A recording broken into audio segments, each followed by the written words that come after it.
সনদপত্রের ঘোষণা দিবেন, বৈধতা দিবেন, তখনই কিন্তু দোয়াটাও আসবে। এখন আপনাকে মন থেকে পছন্দ করতেছে, যদি দেশের মানুষের দোয়া চান তাইলে জুলাই সনদপত্রের স্বীকৃতি দেন, 24কে স্বীকৃতি দেন এবং সমস্ত অপরাধীর বিচার করবেন। আর যারা অপরাধ করে নাই তাদেরকে মুক্ত করে দেন। প্রতিহিংসার রাজনীতিতে যায়েন না, তবে এর বিচার করতে হবে। মেরুদণ্ড ভাঙার হিসাব তার কাছ থেকে নিতেই হবে। এই জুলুমের বিচার হইতে হবে। আর নিরপরাধ যারা, তাদেরকে ক্ষমা ঘোষণা কইরা দেশে ফিরে আনতে হবে ভাই। অনেকে বিদেশে রয়ে গেছে, যেমন আমাদের সাকিব আল হাসান, ওকে দেশে ফিরে আনেন। খেলার মাঠে দেখতে চাই বিশ্বের সেরা প্লেয়ারকে। আর আমাদের দেশের রাজনীতিবিদদেরকে আমরা রাজনীতির মাঠে দেখতে চাই। জুলাই সনদপত্র যতক্ষণ আদায় না হবে ততক্ষণই ভাই ওই এক দাবি নিয়ে আগে যাইতে হবে। তবে আমার বিশ্বাস বিএনপি সরকার সমস্ত দাবি মেনে নিবে। সবার জন্য সবাই দোয়া করবেন। আল্লাহ হাফেজ। থেকে নিশ্চয়ই রিমাইন্ডে আসবে, আর রিমাইন্ডে আসার পর তার সাথে কি আচরণ করা উচিত এটা আপনারা মনে মনে ভাইবা নেন, কি আচরণটা করা হবে। ভাই ঠিকই আছে, কারণ কি জানেন, এই ধরনের বিচার যদি না হয়, অর্থাৎ সে যেই হোক না কেন, হইতে পারে সে আর্মির জেনারেল, হইতে পারে সে বড় পুলিশ অফিসার, হইতে পারে র্যাব অফিসার, তাতে কি যায় আসে? অন্যায় করলে তো বিচার হইতেই হবে। আর ওই বিচারটা শুরু হইলো। হ্যাঁ, দেখতে ভালো লাগছে ভাই। এই জেনারেল মাসুদের বিচার হওয়া মানে কি জানেন? সবাই বিচার হবে, সে যেই হোক না কেন তার বিচার হইতে হবে। বিচারের সংস্কৃতি যদি চালু না করা হয় তাহলে দেশ কোনোদিনই ভাই নিজের লাইনে আসবে না, সঠিক পথে আসবে না। এটা তো সবাই জানেন। কেউ বিচারের ঊর্ধ্বে না, এটাই তো প্রমাণ করতে হবে তারেক রহমান সাহেবকে। হ্যাঁ, তারেক রহমান সাহেব যেভাবে বিচার কার্য চালু করে দিয়ে গেছে, আন্তর্জাতিক বিচার ট্রাইব্যুনালের বিচার যেভাবে চলতেছিল সেই গতিতেই চলতে হবে। যারা এসি বাসে করে আসতেছিল তাদেরও বিচার হইতে হবে। এই জেনারেল মাসুদেরও বিচার হইতে হবে। ও একা না, ওর সাথে আরো অনেকেই ছিল। ওর কাছ থেকে রিমাইন্ডে ওই নামগুলো টাইনা বাইর করতে হবে, তাদেরকে বিচারের আওতায় আনতে হবে। সবাইই বিচারের আওতায় আনতে হবে। অন্যায় করলে ছাড় দেওয়া যাবে না, তাহলে দেশটা সুন্দর পথে যাবে এবং সারা বাংলাদেশের মানুষের বিশ্বাস পাবেন। আর দোয়া পাবেন কখন? যখন সাকিব আল হাসান জন্মদিন, হ্যাঁ, কেক কাটতেছে। ওই যে কেক দেখছেন, কেক কাটতেছে রাস্তায় দাঁড়ায়, একদম নির্জন রাস্তায় দাঁড়ায়। বিশ্বের একজন সেরা প্লেয়ার। অপরাধ মুজিব কোট গায়ে দিছিল। কেন যে উনি রাজনীতি করতে আসছিল জানি না, তবে একটু খোঁজ খবর নেবার চেষ্টা করছি, কারণ আমার পুত্র জাহিদ খানের সাথে তার ভালো সম্পর্ক, খুব ভালো সম্পর্ক। একদিন পুত্ররে আমি জিজ্ঞেস করছিলাম যে ওরে জিগায়ও তো ওর কেন মুজিব কোট পরার ইচ্ছা হইলো, কি দরকার ছিল এমপি হওয়ার। পরে আমারে বলছে যে এই ব্যাপারে আলাপ হয়েছে, ও আসলে নিজের ইচ্ছায় এই রাজনীতিতে আসে নাই, জোর কইরা আনা হয়েছে, গোয়েন্দারা চাপ দিছে। কারণ আপনারা তো জানেনই ওর প্রচুর ব্যবসা আছে, প্রচুর টাকা আছে।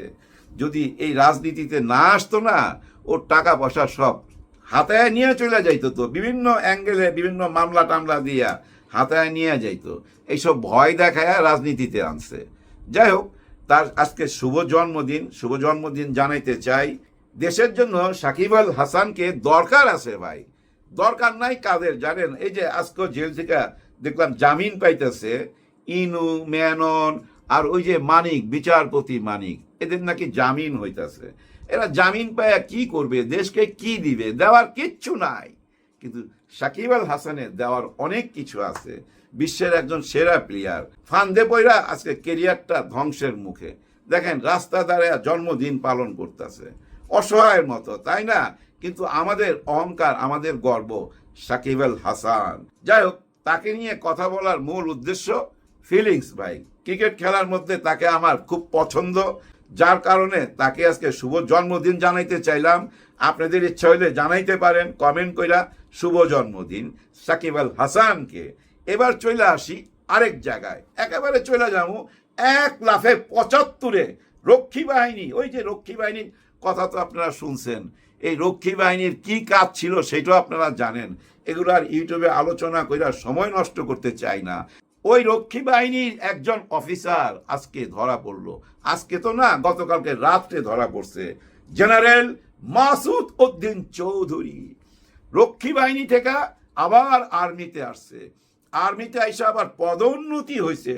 কিভাবে হয়েছে জানেন? বেগম খালেদা জিয়ার কারণে ওনার পদ উন্নতি হয়েছে। 2001 সালে যখন বিএনপি ক্ষমতায় আসছিল তখন ওনার পদ উন্নতি হয়। কারণ হচ্ছে বেগম খালেদা জিয়ার আপন ছোট ভাই সাইদ ইস্কান্দার, উনিও আর্মিতে ছিলেন। ওই সাইদ ইস্কান্দারের ভাই হচ্ছে এই মাসুদ উদ্দিন চৌধুরী। এই লোকটাই কিন্তু সেই 111-এর মূল নায়ক। এই যে মঈনুদ্দিন, ফখরুদ্দিন, এদের কথা শুনেন না? এদের সাথে এই নিয়ে একজন তিন টেক্কা, ফখরুদ্দিন, মঈনুদ্দিন আর মাসুদ উদ্দিন চৌধুরী, এই তিন টেক্কা মিলা 111-এ যা কিছু ঘটাইছে সবই তো জানেন। ভালো কাজও করছে, মানুষ খুশি হয়েছে। কেউ গাড়ি ফালায়া ভাবতেছিল, কেউ টাকা ফালায়া ভাবতেছিল, কিন্তু ভিতরে ওরা সমস্ত ব্যবসায়ীদের কাছ থেকে টাকা লুইটা নিতেছিল, যেটা পরে প্রকাশ পায়।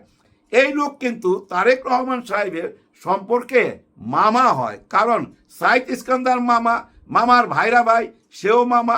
এই মামা একদিন রাত 2টার সময় বেগম খালেদা জিয়ার ঘরে ঢুইকা এই তারেক রহমান সাহেবকে হ্যান্ডকাপ লাগায়া টাইনা হিসরা বাইক করে গাড়িতে উঠায়।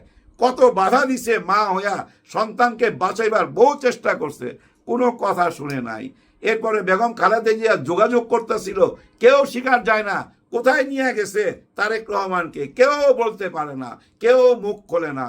কারণ ওই টাইমটা তো ফখরুদ্দিন, মঈনুদ্দিন আর এই মাসুদ উদ্দিন চৌধুরী ওদেরই রাজ্য ছিল। ওরাই কিন্তু -2 ফর্মুলাতে গেছিল, মানে শেখ হাসিনা বাদ, বেগম খালেদা জিয়া বাদ। কিন্তু না, সেটা ঘটনা সত্য ছিল না। ভিতরে এই তিনজনই ছিল ভারতের দালাল। এখন কথা হচ্ছে এই দালালি দুলালির মধ্যে সম্পর্কটাকে কেন ভুইলা গেল, ভাইগনারে কেন ধরতে হইল? কারণ ওই যে ওনারা বলছে তাকে ধরতেই হবে। 10টা কই থেকে আনছিল, কোথায় পাঠাইতে চাইছিল, ওইটা জানতেই হবে তার কাছ থেকে। ওই কারণে কিন্তু ধরা, আরো অনেক কিছু আছে। এখন কথা হইছে আপনি যাকে ইচ্ছা তাকে ধরতে পারেন, আইনের মধ্যে আনতে পারেন, কিন্তু আপনি কি তাকে হেলমেট পরায়া দোতলা থেকে নিচে ফালায় দিতে পারেন? তাকে কি উল্টা করে আপনি ঝুলাইতে পারেন? পারেন না, নিশ্চয়ই পারেন না। মেরুদণ্ড ভাঙ্গা দিছেন তো আপনি। তারপরে মুসলেকা দিছে বেগম খালেদা জিয়া, মুসলেকা দিয়া হাতে পায়ে ধইরা তাদের কাছ থেকে তার সন্তানকে উদ্ধার করছে। এক মা তার সন্তানকে উদ্ধার কইরা ইংল্যান্ডে পাঠায় দিছে। তারপরের ইতিহাসটা তো আপনারা জানেন। উনি যখন আসে এবং উনার আশা নিয়ে অনেক রকম কাহিনী শুনছেন না, অনেক রকম কথা হয়েছে না, কেন আসতেছে না, মা অসুস্থ তারপরেও আসতে পারতেছে না। আসলে এদের ভয়ই আসতে পারে নাই, এই সিন্ডিকেটের ভয়ে। এই সিন্ডিকেট কত পাওয়ারফুল আপনারা খেয়াল করেন।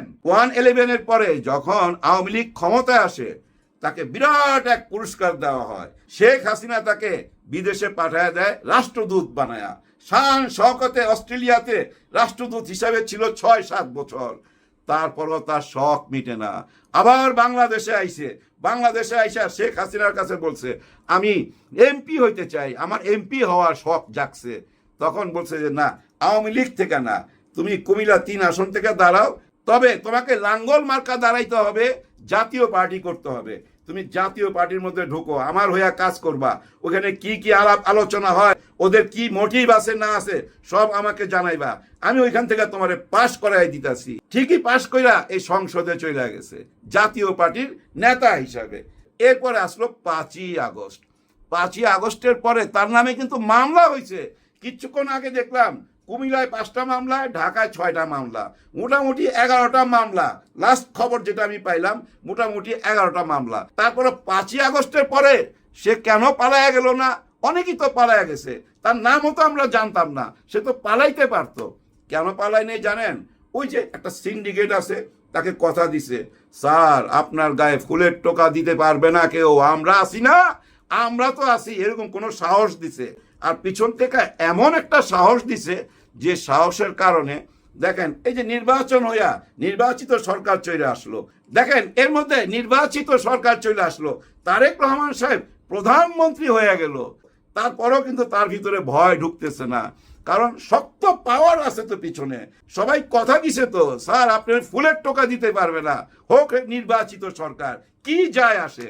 আর আমরাও ভাবতাম, সন্দেহ করতাম, বিএনপি কি আসলেই আর্মিদের বিচার করবে কিনা, ওই যে যাদেরকে এসি বাসে নিয়ে যায় নিয়ে আসে ওদের বিচার করবে কিনা, এটা নিয়ে সন্দেহ করতাম। আজকে সে সন্দেহ কাইটা গেছে, কারণ সে জায়গা মতো হাত করা পড়ায় দিছে। এই ব্যাপারটা ভাই আমার মনে হয় বাংলাদেশের যত দল আছে, রাজনৈতিক দল, জামাত বলেন, এনসিপি বলেন, যত দল, সবাই খুশি হবে। কারণ তারেক রহমান সাহেব যেটা করতে পারবে এটা আমরা বিশ্বাস করতে পারতাছি না। হ্যাঁ ভাই, বিশ্বাস হইতেছিল না। মনে হইতেছিল উনি আর্মিদের সঙ্গে সমঝোতা কইরা, আপোষ কইরা এই বাংলাদেশে আসছে। না, কোনো সমঝোতা করে নাই, শুরু করে দিছে। আই হ্যাভ এ প্ল্যান বলছে না, ওই প্ল্যানের অংশ কিন্তু এইটা। এখন আপনি বলতে পারেন ভাই আপনি এত খুশি হইতেছেন কেন? খুশি হইতেছি একটি কারণে, গত 54 বছরে তো এরকম ঘটনা দেখি নাই।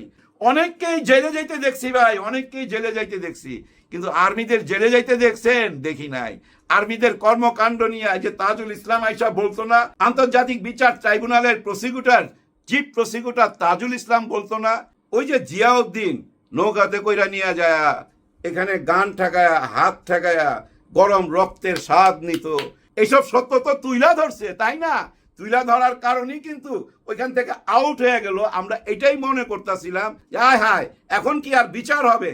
এখন আমরা বিশ্বাস করি বিচার হবে। হ্যাঁ, বিচার হবে। এই মাসুদকে যখন ধৈরা ভালাইছে, হ্যাঁ, মাসুদরা কোনোদিন ভালো হইতে পারলো না। এই মাসুদ উদ্দিনকে যখন ধৈরা ভালাইছে তখন কিন্তু আর অবিশ্বাস করার কোনো সুযোগ নাই। এই মুহূর্তে আছে ডিবি অফিসে, আজকেই আদালতে নেওয়ার কথা।